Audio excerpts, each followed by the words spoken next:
आज हम लोग बात करते हैं नेक्स्ट पार्ट में इलेक्ट्रिसिटी में। जैसा कि पता है चार्ज पढ़ चुके हैं हम लोग, पोटेंशियल पढ़ चुके हैं हम लोग, है ना। तो इस हिसाब से रेजिस्टेंस भी हम लोग का शुरू ही हो गया था। अब आज हम लोग बात करते हैं उसी रेजिस्टेंस को लेके। जैसा कि पता है कि जब रेजिस्टेंस के बारे में बात किया तो रेजिस्टेंस क्या होता है आपको पता है, आर। तो जैसे कि एक अगर कहीं पे स्पीड ब्रेकर है तो वो किसका काम करेगा, ब्रेक करने का, स्पीड को ब्रेक करने का काम करता है स्पीड ब्रेकर।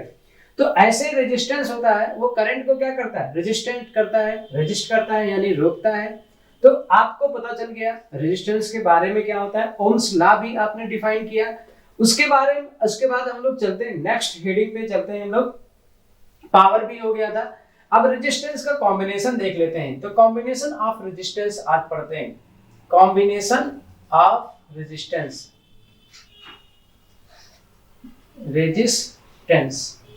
तो देखिए कॉम्बिनेशन ऑफ रेजिस्टेंस में देखा जाए तो there are two type of combination. पहला कॉम्बिनेशन होता है सीरीज कॉम्बिनेशन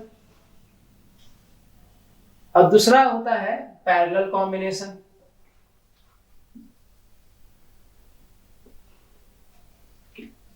पैरेलल कॉम्बिनेशन, तो सीरीज कॉम्बिनेशन का मतलब क्या हो गया, जैसे अभी एक यहाँ पे कोई सर्किट है, ये क्या हो गया, बैटरी। जैसा कि पता है सिंबल आपने देखा था पहले से ही। यहां पर एक रेजिस्टेंस हमने लगा लिया, ऐसे कनेक्ट किया, दिस इज R1।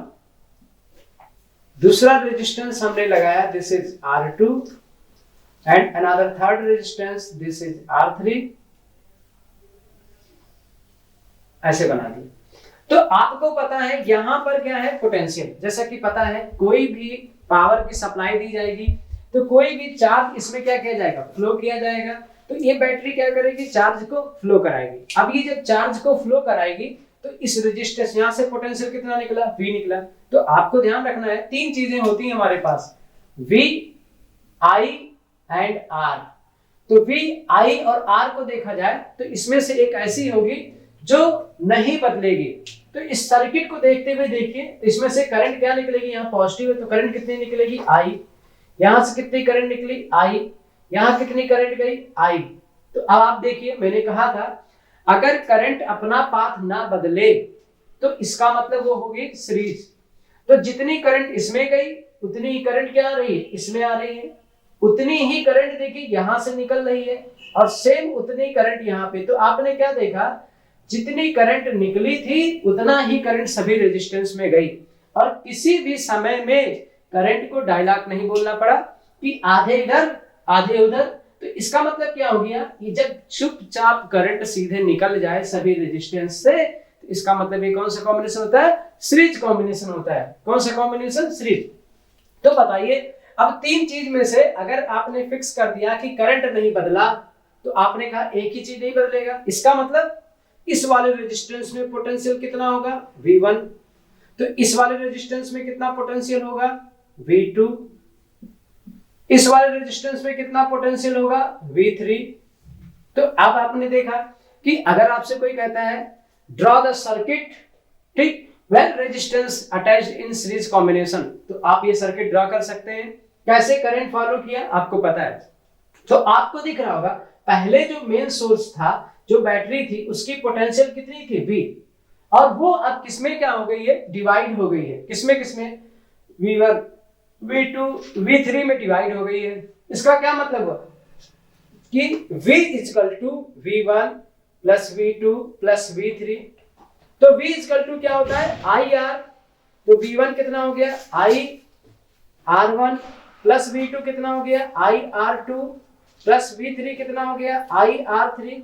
अब इस पूरे में से क्या कॉमन दिख रहा है, I।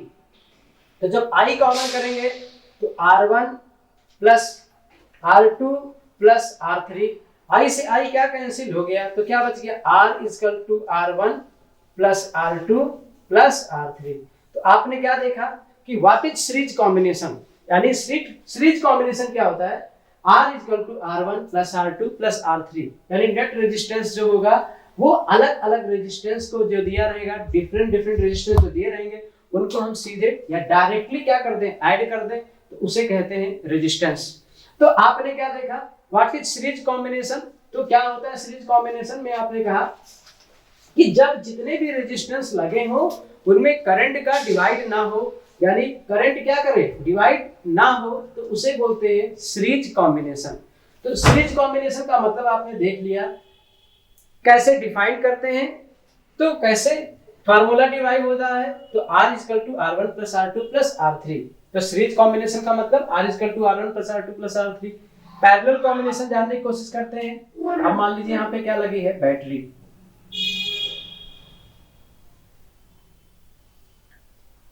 यहाँ पे गए, एक रेजिस्टेंस यहाँ पर है मान लीजिए,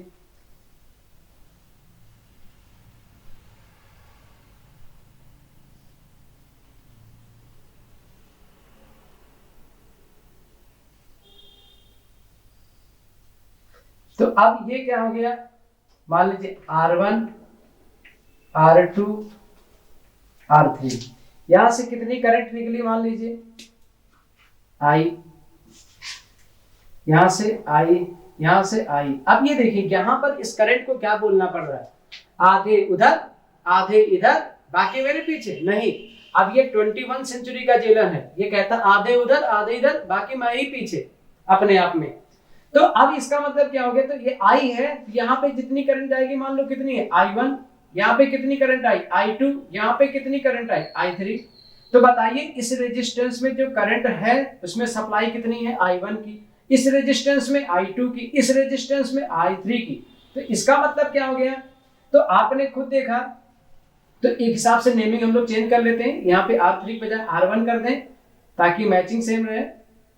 तो अब देखिए, तो R1 में कौन सी करंट है, I1, R2 में कौन सी करंट है, I2, R3 में कौन सी करंट है, I3। तो इसका मतलब यहां से कितनी करंट निकलेगी, I1, यहां से कितनी करंट निकलेगी, I2, यहां से कितनी करंट निकलेगी, I3, और यहां पे फिर से क्या हो जाएगी, I बराबर I1 plus I2 plus I3, I। तो कुल मिला के आपने क्या देखा, अब आप ही बताओ, जैसा कि पहले डिसाइड हुआ कि तीन चीज में से VIR में से केवल एक चीज ऐसी होगी जो बदलेगी नहीं। तो यहाँ पे I भी बदल रहा है, रेजिस्टेंस भी बदल रहा है, तो क्या नहीं बदलेगा, पोटेंशियल। यानी इसमें पोटेंशियल कितना होगा, V, तो इसमें भी कितना होगा, V, तो यहाँ पे भी कितना होगा, V। यानी यहाँ कौन डिस्ट्रीब्यूट हो रहा है, करंट, करंट डिवाइड हो रही। तो इसका मतलब I इक्वल टू कितने भाग में बट गई, I1, I2 और I3 में बट गई। तो चूंकि V इक्वल टू क्या होता है, IR, I इक्वल टू क्या बनेगा, V अपॉन R। तो इसके लिए क्या हो गया, V अपॉन R। पहला जो करंट जा रहा है उसका पोटेंशियल कितना है, V है, लेकिन रेजिस्टेंस कितना है, R1। दूसरे के लिए V, रेजिस्टेंस कितना है, R2। तीसरे के लिए V, रेजिस्टेंस कितना है, R3। तो V upon R equal to, V common कर लीजिए, तो 1 upon R1 plus 1 upon R2 plus 1 upon R3। तो V भी कैंसिल हो गया, तो क्या आ गया, 1 upon R equal to 1 upon R1 plus 1 upon R2 plus 1 upon R3। तो इसका क्या मतलब हुआ, इसका मतलब कि जो नेट रेजिस्टेंस होता है पैरेलल कॉम्बिनेशन में 1 upon R equal to 1 upon R1 plus 1 upon R2 plus 1 upon R3, series combination में होता है R equal to R1 plus R2 plus R3। इसका मतलब सीरीज कॉम्बिनेशन का अगर कहते हैं 4 2 3, 4 2 3 तीन रेजिस्टेंस हैं सीरीज में लगे हैं, तो सिंपल सी बात, आप सिंपल ऐड कर देना। अगर कहते हैं ये पैरेलल में है तो 1 upon R1 plus 1 upon R2 plus 1 upon R3 करके ऐड कर देना। तो आपने देखा सीरीज कॉम्बिनेशन क्या होता है, पैरेलल कॉम्बिनेशन क्या होता है। पैरेलल कॉम्बिनेशन में 1 upon R equal to 1 upon R1 plus 1 upon R2 plus 1 upon R3। Series combination में R equal to R1 plus R2 plus R3। तो इस प्रकार से आपने देखा कि सीरीज कॉम्बिनेशन और पैरेलल कॉम्बिनेशन। नेक्स्ट पॉइंट पे आते हैं।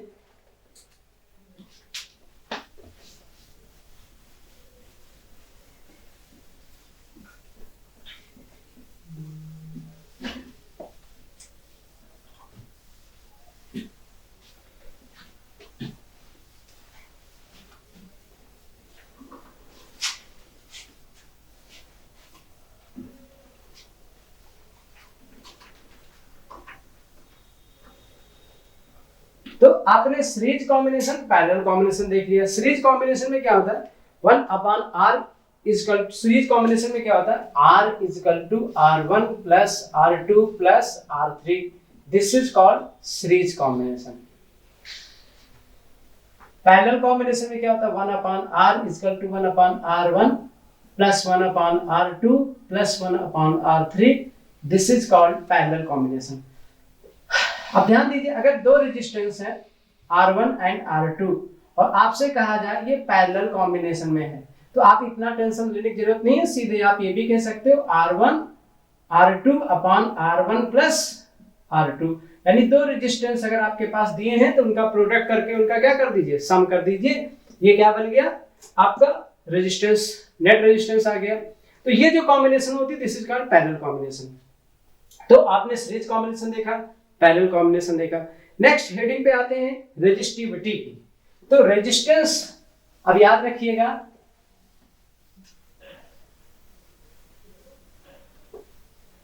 रेजिस्टेंस के बारे में बात करते हैं यानी रेजिस्टिविटी की बात करते हैं।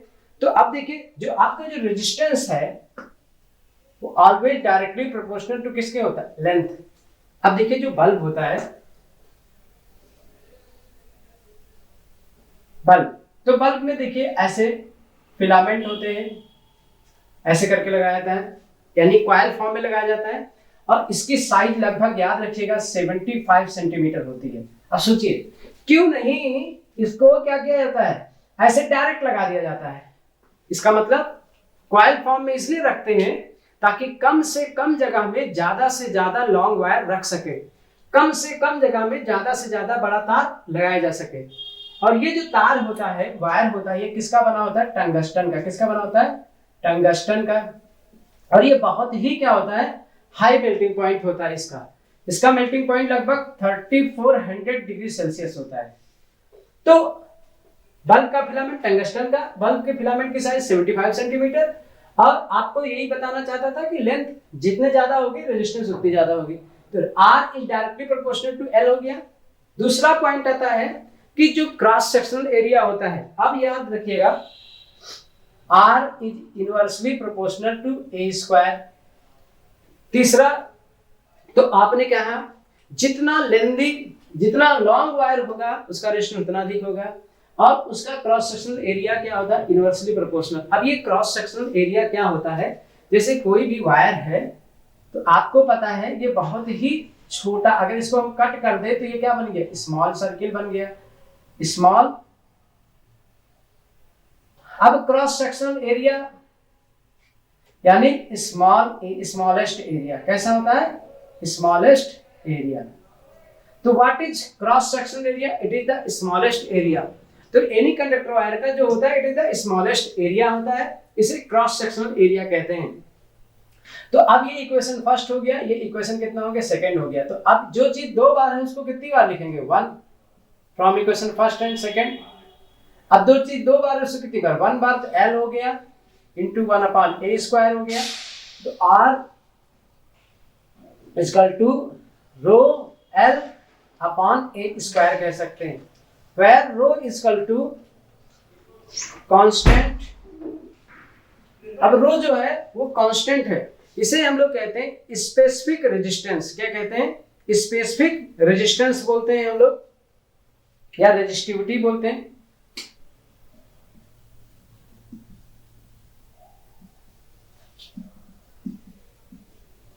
या रेजिस्टिविटी। पास में रो एक कांस्टेंट होता है जिसको हम लोग बोलते हैं, इसको रो से डिफाइन करते हैं RHO रो, या आप इसको बोल सकते हैं ये जो होता है रो। तो आपने अगर आपसे पूछा जाए व्हाट इज रो, तो ये क्या होता है, स्पेसिफिक रेजिस्टेंस या रेजिस्टिविटी। तो आपने देखा एक फार्मूला क्या आ गया, R equal to rho L upon A square. तो कुल मिला के आपने कहा रेजिस्टेंस जो होगा लेंथ के क्या होगा, डायरेक्टली प्रोपोर्शनल, एरिया के इनवर्सली प्रोपोर्शनल होता है। तो ये फार्मूला बहुत इंपॉर्टेंट है, इस पे न्यूमेरिकल भी आएगा नेक्स्ट पार्ट में, जब हम लोग न्यूमेरिकल वाले सेक्शन में बात करेंगे तो इस पे ध्यान देंगे। तो आपने कहा रेजिस्टिविटी ऑफ कंडक्टर हो गया। अब आता है जूल्स लॉ ऑफ हीटिंग।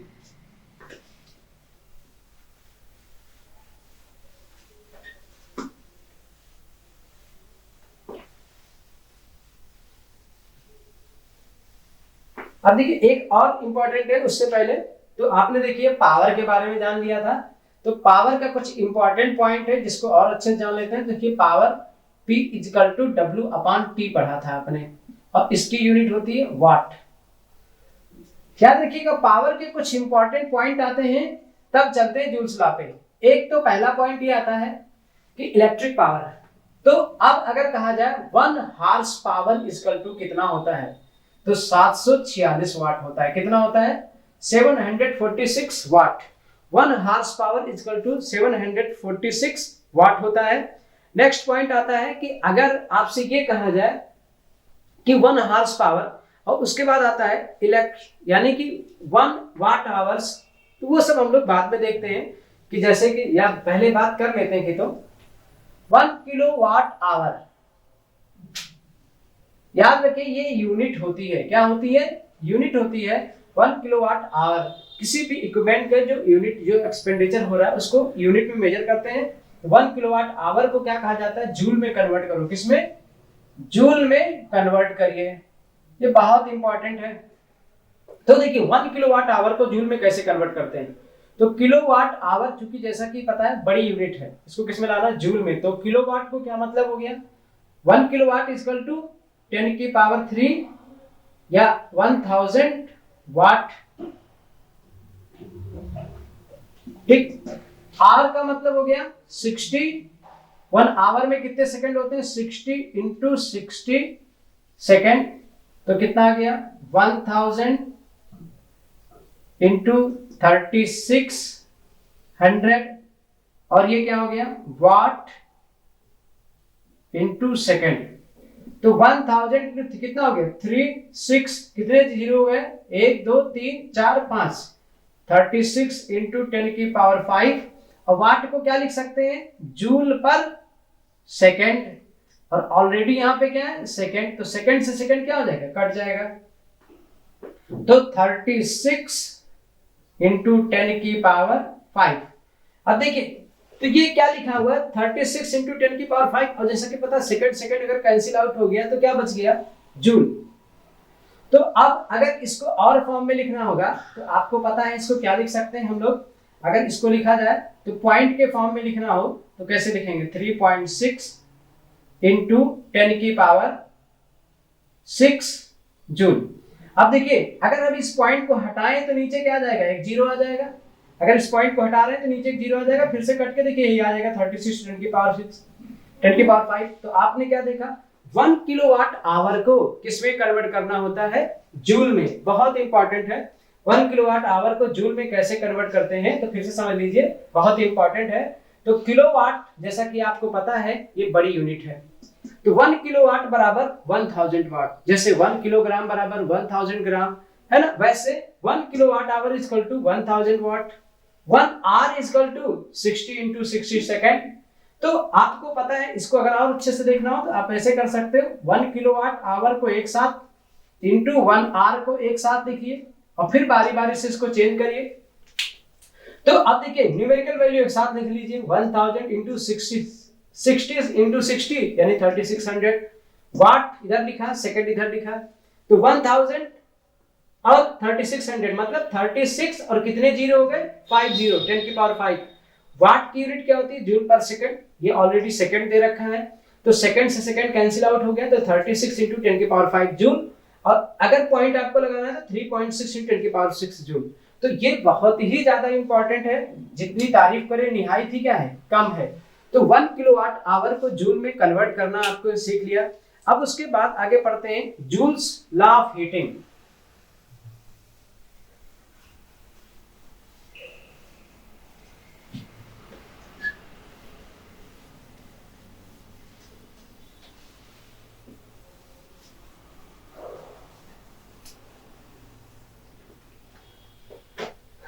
अब देखिए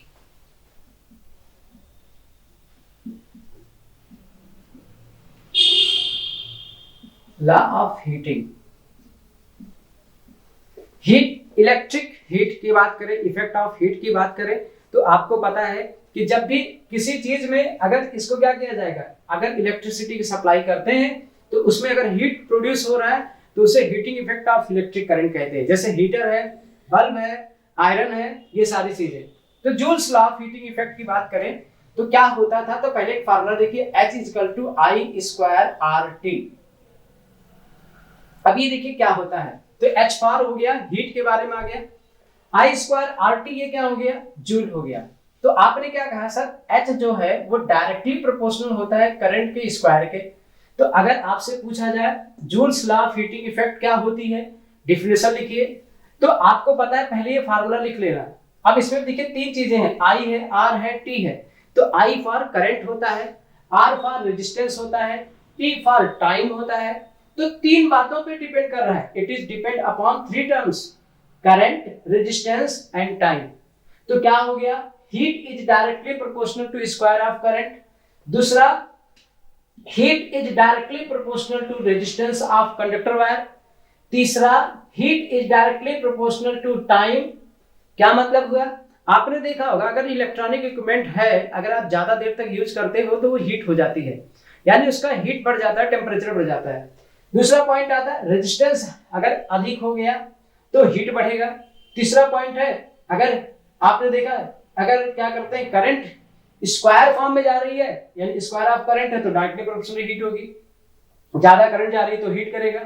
इसका मतलब आपने खुद देखा होगा, हीटर होता है वो भी हीटिंग इफेक्ट होता है इलेक्ट्रिक करंट का, इलेक्ट्रिक बल्ब वो भी हीटिंग इफेक्ट होता है इलेक्ट्रिक करंट का, आयरन वो भी हीटिंग इफेक्ट है इलेक्ट्रिक करंट का।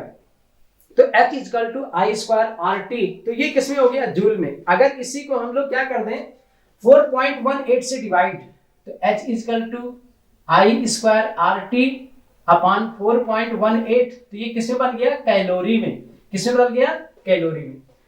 तो अगर कहीं पे जूल में कोई चीज दी है और उसको किससे बदलना है, कैलोरी में बदलना है, तो क्या करना होगा, 4.18 से क्या कर दीजिएगा, डिवाइड कर दीजिएगा। दूसरा देखिए, अब आपको पता है अगर इसको देखा जाए तो ये क्या लिखा हुआ है, आई स्क्वायर आर। तो आपको पता है इसका फार्मूला और भी बन सकता है, क्या क्या फार्मूला बन सकता है। अब अगर आपको देखा जाए, इसको एक और फार्मूले में कन्वर्ट किया जाए, तो इसको I R into I into T. अब चूंकि V इक्वल टू क्या होता है, आई आर, तो V इसकी जगह क्या कर दिया, V आई टी। तो एक और फार्मूला बन गया हीटिंग इफेक्ट का, H equal to V I T joule. लेकिन अगर इसको किसमें बदलोगे, कैलोरी में, तो V आई टी अपॉन 4.18, तो ये किसमें आ गया, कैलोरी में। नेक्स्ट अगर देखा जाए, इसका एक और फार्मूला क्या बन सकता है, तो अब आपको पता चल गया कि जब भी रहेगा तो पावर वाला फार्मूला ही हम बार बार यूज कर सकते हैं हीटिंग इफेक्ट में, बट दो फार्मूले काफी इंपॉर्टेंट है, H equal to I square R T, H equal to V I T. H equal to I square R T 4.18 से डिवाइड किया, कैलोरी में बदल गया। H equal to V I T upon 4.88 किया, डिवाइड, कैलोरी में बदल गया। तो हीटिंग इफेक्ट ऑफ करंट के बारे में भी आपने जान लिया। एक लास्ट हेडिंग बचता है electric power efficiency. Electric power efficiency. Electric power efficiency के बारे में अगर हम लोग बात करें तो ये क्या होता है, इलेक्ट्रिक पावर इफिशियंसी का मतलब होता है, इसको दिखाते हैं ईटा से। ये ग्रीक लेटर होते हैं, जैसा कि आपको पता है सबसे ज्यादा पढ़े लिखे लोग पहले के प्राचीन एंशिएंट टाइम से बात करें तो वहीं के लोग माने जाते थे स्टार्टिंग में, इस वजह से ज्यादातर सिंबल ग्रीक लेटर के होते हैं। तो ग्रीक या लैटिन दो ही ऐसे रोम के होते हैं। तो ग्रीक लेटर है जैसे ईटा इक्वल टू, तो अब याद रखिएगा output power, output power upon input power. तो अगर आपसे पूछा जाए कि इफिशियंसी बताइए, efficiency power, efficiency of power, electric power efficiency, तो इलेक्ट्रिक पावर इफिशियंसी का फार्मूला क्या होता है, तो eta equal to output upon input power. यानी आउटपुट पावर हो गया जो, उसे कहां रखेंगे, ऊपर रखेंगे आउटपुट पावर, और इनपुट पावर कहां रखेंगे, नीचे रखेंगे। अगर आपसे कहीं पे कोई क्वेश्चन दिया है आउटपुट पावर इतनी है, इतने वाट है, इनपुट पावर इतने वाट की है, तो बताओ उसकी इलेक्ट्रिक इक्विपमेंट की इफिशियंसी कितनी होगी, पावर इफिशियंसी। तो output power upon input power को क्या कर दीजिएगा, डिवाइड कर दीजिएगा, उसकी क्या आ गई, इफिशियंसी आ गई। तो इस प्रकार से अब बाकी हम लोग इसके नेक्स्ट पार्ट में जब बात करेंगे तो पूरे चैप्टर के न्यूमेरिकल से रिलेटेड बात करेंगे। That's all.